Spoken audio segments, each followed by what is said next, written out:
Esta es una semana que ha estado cargada de muchas noticias y claro que cada una de ellas ha tenido sus consecuencias, sus repercusiones. Bienvenidos, bienvenidas, la hora en punto de las 30. Acá comienza Temas del Día. Buenas tardes si está en América, buenas noches si está en Europa y si está en África. Vámonos a las redes sociales. La pregunta correspondiente a esta jornada tiene que ver con México.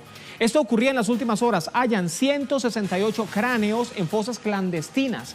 Los cuerpos habrían sido enterrados hace 2 años aproximadamente y eso según datos de la propia Fiscalía del estado de Veracruz, el lugar del hallazgo. Allí fue localizado en el centro de este estado. Ya Enrique Peña Nieto, el presidente saliente, había admitido que no había logrado la pacificación de México. La pregunta es, ¿qué país deja Enrique Peña Nieto?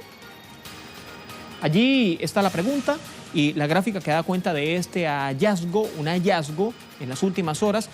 168 cráneos. También se han registrado más hallazgos y la cifra de cuerpos hallados, la cifra de restos, la cantidad de restos está por determinar. Queremos conocer su opinión. La pregunta correspondiente, @JuanCTelesur, @temastelesur y la cuenta matriz de nuestra casa, @TelesurTV. Más información es www.telesurtv.net.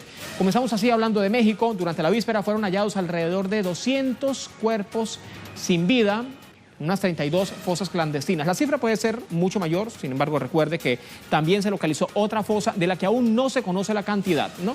De igual forma, durante esta jornada fueron localizadas nuevas fosas comunes en el mismo estado, esto es en el estado de Veracruz. ¿Cuál es la razón de toda esta cantidad de muertos que han sido hallados en estas condiciones? Sepa más en nuestro primer tema del día. Ha sido el fiscal general del estado de Veracruz, Jorge Wilkren Ortiz, quien ha informado del hallazgo que se ha realizado atendiendo las denuncias de personas desaparecidas. Familiares de personas desaparecidas estaban denunciando todas esas prácticas. El funcionario detalló también que fueron encontrados más de 200 artículos o 200 prendas y también cerca de 114 identificadores, así como diferentes accesorios y artefactos personales en una inspección que abarcó unos 300 metros en el lugar. Esto es en el centro de Veracruz. El Ministerio Público ha solicitado a la sección científica de la Policía General los análisis genéticos de todos los restos encontrados para poder identificar los cuerpos. Vámonos con las declaraciones del fiscal general del estado de Veracruz durante la víspera, que hablaba sobre esta situación.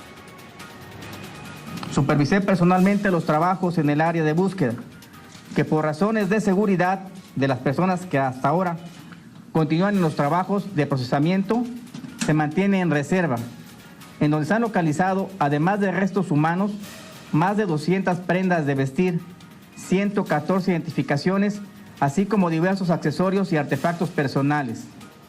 Ahora, todo esto sucede pocos días después de que el presidente saliente de México, Enrique Peña Nieto, admitiera en una alocución en el último informe ante el Congreso que su gestión en materia de violencia no había sido exitosa. Vamos a recordar qué ocurría, qué decía en ese momento Enrique Peña Nieto. Durante los primeros años de la administración se lograron importantes reducciones en los niveles de violencia.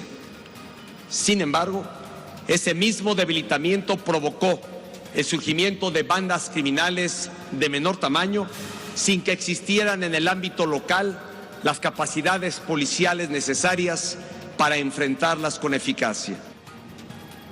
¿Qué es lo que dicen los mexicanos? Pues dicen que esto es recurrente en ese país. Eduardo Martínez, buenas tardes. ¿Qué tal, Juan Carlos? Un gusto poder acompañarte en esta edición de Temas del Día. Pues sí, continuamos dando seguimiento a este hallazgo, a este macabro hallazgo que desafortunadamente se ha vuelto una situación recurrente en distintos puntos del territorio mexicano. En el caso de Veracruz, por ejemplo, Juan Carlos, colectivos de familiares de personas desaparecidas han reprochado al gobierno estatal la forma en que ha actuado en esta investigación. Aseguran que no les fue avisada la forma en que iban a comenzar los trabajos para localizar este tipo de enterramientos de manera irregular y que ellos deberían de participar porque muchos de las familias o de los familiares que están buscando podrían estar precisamente enterrados en una de estas 32 fosas clandestinas que fueron encontradas en el centro del estado de Veracruz. Cabe destacar que en esa parte del territorio mexicano, del sureste, que está precisamente en las costas del Golfo de México, Los familiares y los colectivos de personas desaparecidas han reportado cerca de 300 fosas clandestinas. Habla de la magnitud del problema porque este número es superior al número de municipios que tiene este estado, con 212. Así la situación hasta este momento, donde ya la Comisión Nacional de Derechos Humanos se ha pronunciado al respecto y también ha señalado que hasta este momento, digamos que en un año, desde enero de 2017 hasta agosto de 2018, ellos han podido contabilizar cerca de 160 fosas clandestinas en distintos puntos de México. Sin embargo, también ya hay otras cifras extraoficiales que hablan de que pudieran ser más de 1000 las fosas o estos enterramientos irregulares que muchas veces se le atribuyen al crimen organizado, pero que hasta este momento las autoridades no han logrado esclarecer cuál es el origen de este tipo de prácticas. Juan Carlos. Eduardo, gracias. Hasta la próxima. Y la pregunta que muchos se hacen es, ¿cuánto tiempo tendrían estos cuerpos allí?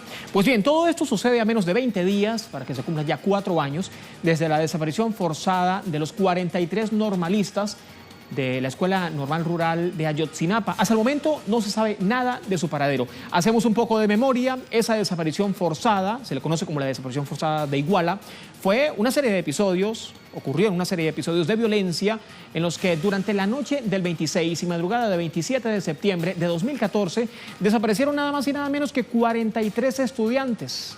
Correspondían a la Escuela Normal Rural Raúl Isidro Burgos de Ayotzinapa, eso es en el estado de Guerrero. Durante los sucesos, la policía atacó a varios estudiantes que se estaban preparando e iban en un autobús para protestar en medio de la conmemoración de la masacre de Tlatelolco de 1968. En ese entonces murieron 9 personas y resultaron heridas otras 27, y esto a consecuencia de la represión de los cuerpos de seguridad del Estado. El gobierno emitió varios informes en los que se revelaba la supuesta localización final de los normalistas, pero sin embargo, familiares de los desaparecidos han rechazado todos estos informes que se han registrado en cadena y optaron por continuar exigiendo hasta el día de hoy investigaciones, pero que sean concretas, precisas y con buenos resultados.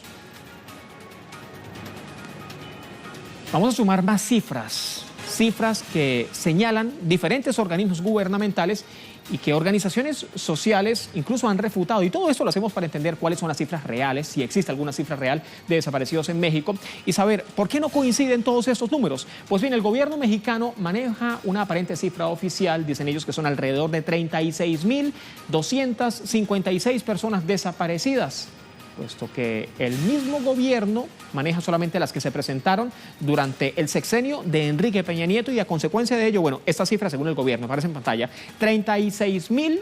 más de 36.000 personas desaparecidas. Sin embargo, organizaciones aglutinadas en la campaña nacional contra la desaparición forzada indican que es posible que la cifra sea mayor a 300.000 desaparecidos, eso en totalidad. Y están asegurando que la práctica de la desaparición forzada es sistemática y están denunciando que en muchos casos de investigación se han descartado todas las denuncias por parte de las propias autoridades.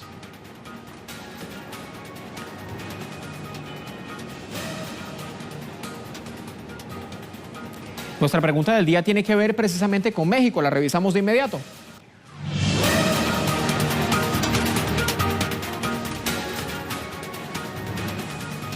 En pantalla la publicación, hallan 168 cráneos en fosas clandestinas en México. Los cuerpos habrían sido enterrados hace aproximadamente 2 años, según la propia Fiscalía del estado de Veracruz, donde ocurrió este hallazgo. Ya Enrique Peña Nieto había dicho el anterior lunes, comenzando la semana en la última comparecencia ante el Congreso, que no había logrado la pacificación de su país.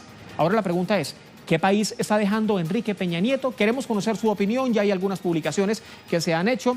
Por ejemplo, Miguel Bolaño responde, deja un país permeado por el narcotráfico en todos los componentes del Estado, sumido en una violencia extrema, un país empobrecido, un país lleno de fosas comunes, un país envuelto en la corrupción, y deja a México en una impunidad total en la mayoría de las masacres ocurridas. Esta es solamente una publicación. En la marcha del programa vamos a seguir revisando sus respuestas. Revisemos nuestra imagen correspondiente a este viernes. Ya nos vamos hasta Irak. En las últimas horas se han desarrollado protestas y esto ha ocurrido en la provincia de Basora. Estas personas que están protestando, aparecen ya las imágenes en pantalla, le están exigiendo al gobierno mejoras en el servicio de suministro de agua, electricidad, además la asistencia sanitaria correspondiente. Las protestas han dejado ya varias pérdidas significativas. Los manifestantes, por ejemplo, ven en pantalla, le prendieron fuego a la cadena estatal de televisión y algunos edificios de partidos chiíes. Y eso, por ejemplo, ocurría en Bagdad, ciudad capital. Hay varios focos de protestas en parte de las principales ciudades iraquíes. Con estas imágenes nos vamos a la pausa. Ya venimos.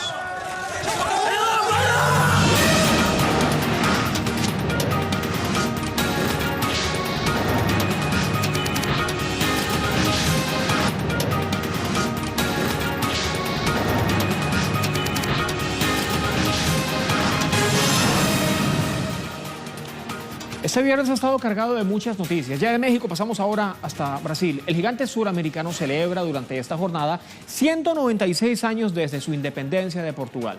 Desde hace 24 años, movimientos sociales organizan el denominado Grito de los Excluidos. Y eso es una protesta que buscan para denunciar la falta de soberanía nacional y las deficiencias que sufre el pueblo brasileño. Quédese con nosotros porque ya le contamos qué ocurre en Brasil, porque este es nuestro segundo tema del día. En algunas ciudades las marchas comenzaron muy temprano, recién comenzaba la jornada laboral y ya se daban las convocatorias. La frase "desigualdad genera violencia, basta de privilegios". Con este grito, sectores populares, organizaciones de derechos humanos y movimientos campesinos estaban acompañando los festejos del Día Patrio. Coinciden incluso en denunciar la falta de independencia ante grandes potencias y sus transnacionales. Y allí también estaban rechazando en las calles el incremento de la pobreza y los ataques a la democracia que comenzaba con el golpe parlamentario, aseguraban, y la persecución política y judicial contra el expresidente Luis Ignacio Lula da Silva.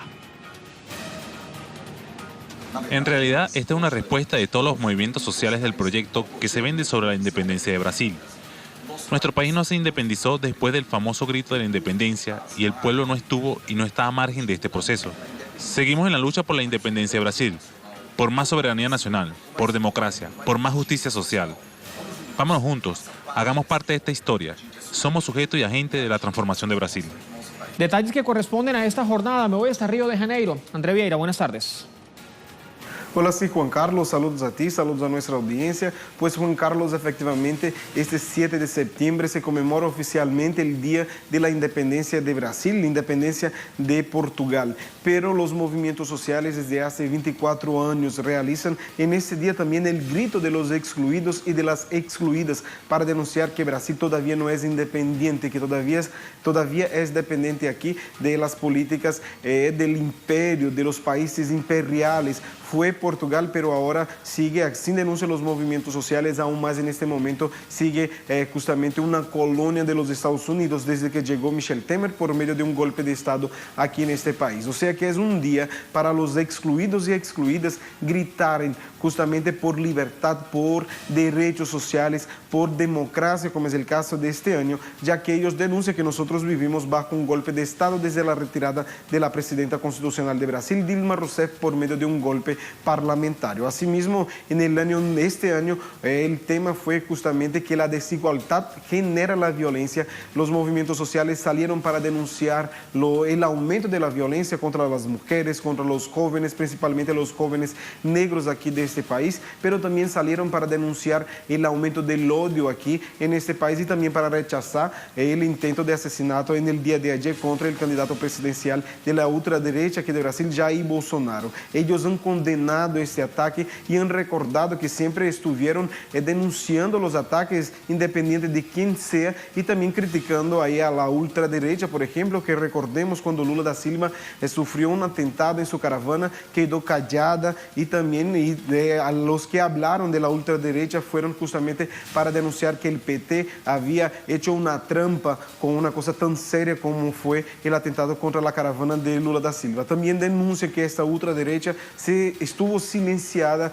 en la muerte de la concejala de Río de Janeiro, Marielle Franco, y de su chofer Anderson Gomes. Además de rechazar este intento contra Jair Bolsonaro, ellos también recordaron los efectos del golpe de Estado aquí en este país, con el aumento del desempleo, también el aumento de la extrema pobreza aquí en este país, además también de exigir la libertad de Lula da Silva y su derecho constitucional de participar en las elecciones generales marcadas ahora para octubre de este año. Aquí en Río de Janeiro, además de esta pauta nacional de la desigualdad como generadora de la violencia, ellos también denunciaron los efectos de la intervención militar aquí en Río de Janeiro, como también han cobrado solución para el crimen bárbaro contra la concejala Marielle Franco y su chofer Anderson Gómez. Asimismo, aquí en Río de Janeiro, ellos también han recordado que en día de hoy ya son 4 meses de la cárcel política de Lula da Silva y han exigido su libertad y también que Brasil respete la decisión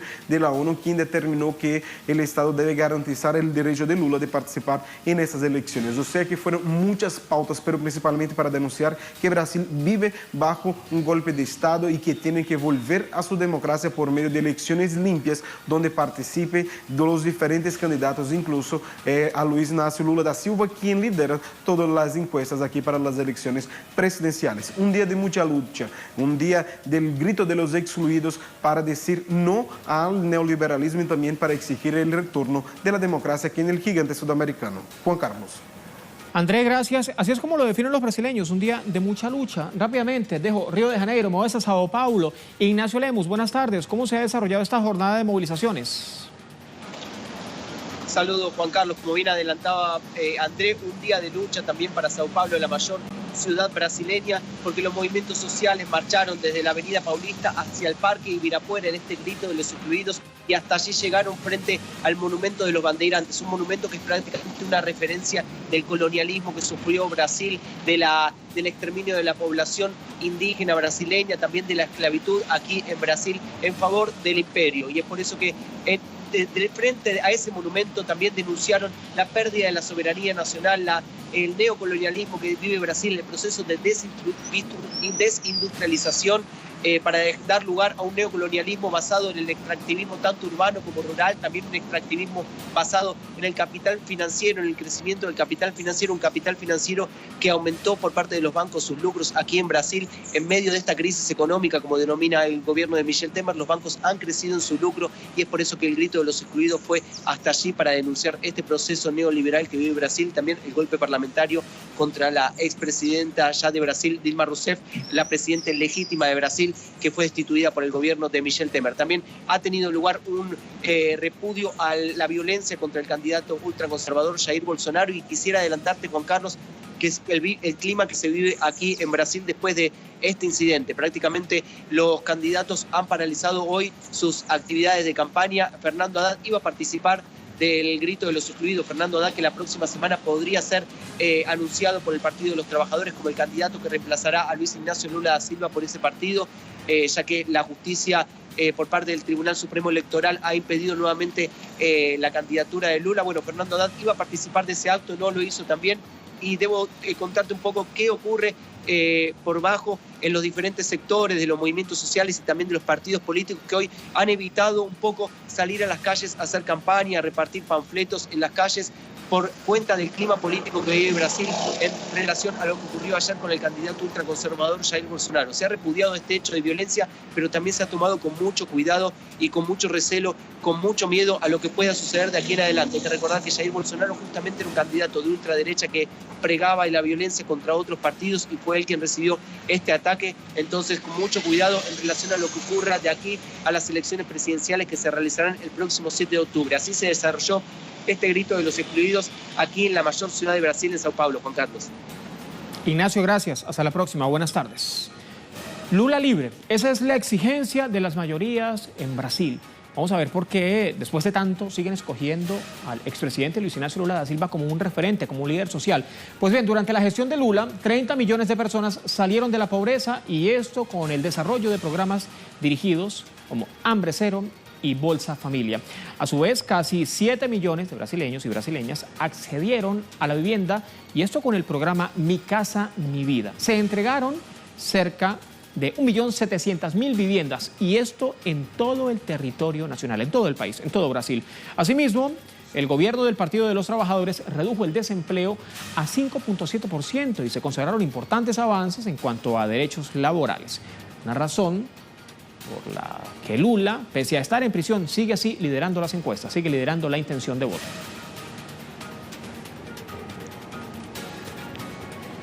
Y lo cumbre de esto es que pese a todas estas encuestas, pese al apoyo que tiene el Partido de los Trabajadores y Luis Ignacio Lula da Silva, el Tribunal Electoral y el Tribunal Federal le negaron la candidatura al expresidente de Brasil, Luis Ignacio Lula da Silva. Vámonos de inmediato a ver qué era lo que decía la vicepresidenta del Comité de Derechos Humanos de la Organización de las Naciones Unidas, Sarah Cleveland, en referencia a este tema. Y abro las comillas, la publicación aparece en pantalla.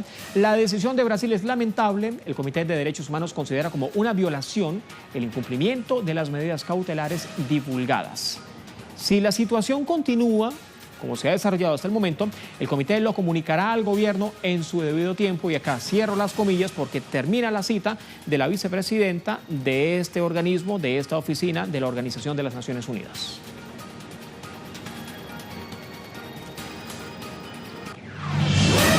Vamos a revisarlas.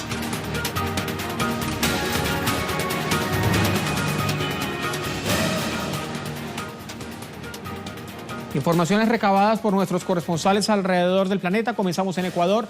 Cristian Sala, la publicación completa usted la puede corroborar en su cuenta oficial en Twitter, su cuenta corporativa, @csalas_telesur. En el texto, el Tribunal de la Haya falló a favor de la compañía Chevron. Con ello, Ecuador deberá cancelar millonaria indemnización. Otra publicación, rápidamente pasamos a Colombia. Tatiana Portela, una de nuestras corresponsales. Pronunciamiento del senador Carlos Lozada ante anuncio de la Fiscalía de Colombia de investigar a algunos funcionarios de la Jurisdicción Especial de Paz por el supuesto delito de fraude procesal. El pronunciamiento, bueno, es inadmisible, publica Carlos Lozada, que el señor fiscal amenace a la Jurisdicción Especial de Paz y pretenda chantajearla lanzando acusaciones temerarias. Se pregunta incluso el propio senador, ¿a quién le está haciendo el mandado el señor fiscal? De Colombia rápidamente pasamos hasta Perú. Jaime Herrera. Maestros advierten huelga indefinida ante reducción del presupuesto para la educación. Información además que usted puede conseguir en la cuenta oficial en Twitter de nuestro corresponsal, @JaimeTelesur.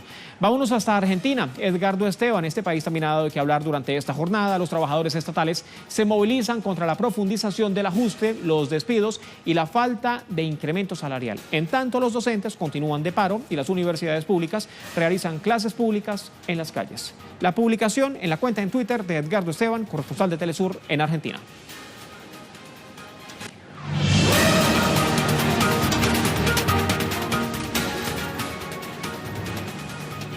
Nuestro tema en desarrollo nos lleva hasta la República Bolivariana de Venezuela. Más de 1000 venezolanos y venezolanas han regresado a su país y esto se ha dado con el plan Vuelta a la Patria.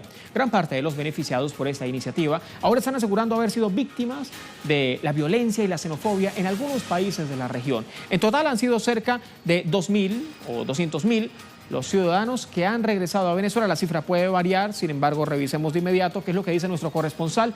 Luis Tavera, buenas tardes. Más o menos, ¿de cuántas personas estamos hablando que han regresado a la República Bolivariana de Venezuela? Te saludo, Juan Carlos, y es así. El plan Vuelta a la Patria ha integrado a varios venezolanos, a miles de venezolanos. Comparto la cifra oficial que ha compartido la Cancillería venezolana.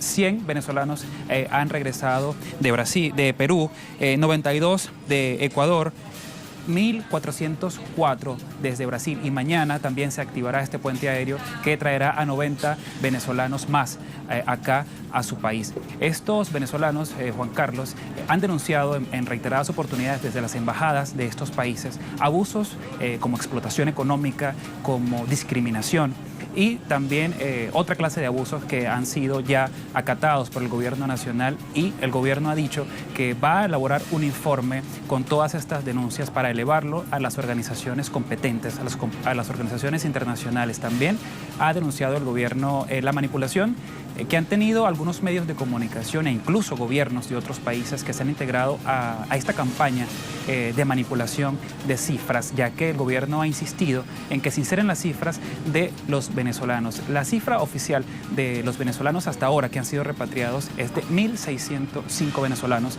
que han regresado a su país huyendo de toda esa discriminación. Mañana estará llegando un vuelo desde Perú con 90 venezolanos más, Juan Carlos. Ya dejamos de un lado las especulaciones. 1.605 venezolanos que han regresado a su país de origen luego de haber hecho una travesía por varios países de nuestro continente y que ahora deciden regresar, retomar su vida y así contribuir con el crecimiento económico, político y social en la República Bolivariana de Venezuela. Luis, gracias. Hasta la próxima. Buenas tardes. Vamos a revisar de inmediato nuestra pregunta correspondiente a esta jornada y también parte de sus respuestas.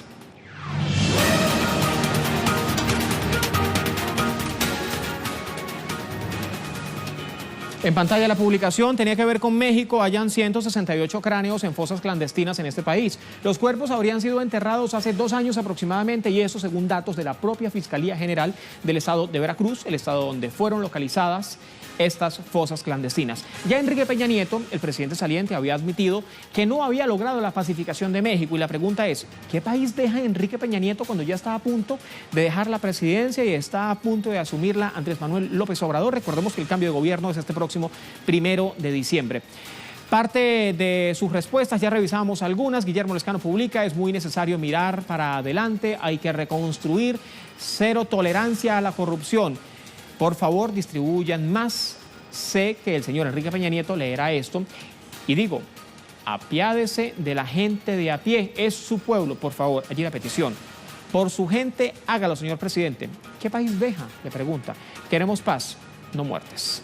La pregunta queda rodando en redes sociales. ¿Qué país deja Enrique Peña Nieto? Le preguntamos a nuestra audiencia. Ya lamentablemente se nos termina el tiempo, pero les dejamos con el video web correspondiente a esta jornada de viernes. Son producciones audiovisuales que usted puede conseguir y están compiladas en la cuenta de Facebook de nuestra multiplataforma, Telesur. Hoy le mostramos imágenes de una boda multitudinaria. Se ha desarrollado en Corea del Sur. Han sido cerca de 4.000 parejas que han participado en esta ceremonia que ha estado organizada por la Iglesia de la Unificación, que es considerada como una de las sectas más peligrosas del mundo. Imágenes de referencia y acá termina Temas del Día. Tenga buen fin de semana. Nos vemos. 아시아 대륙을 대표해 호텔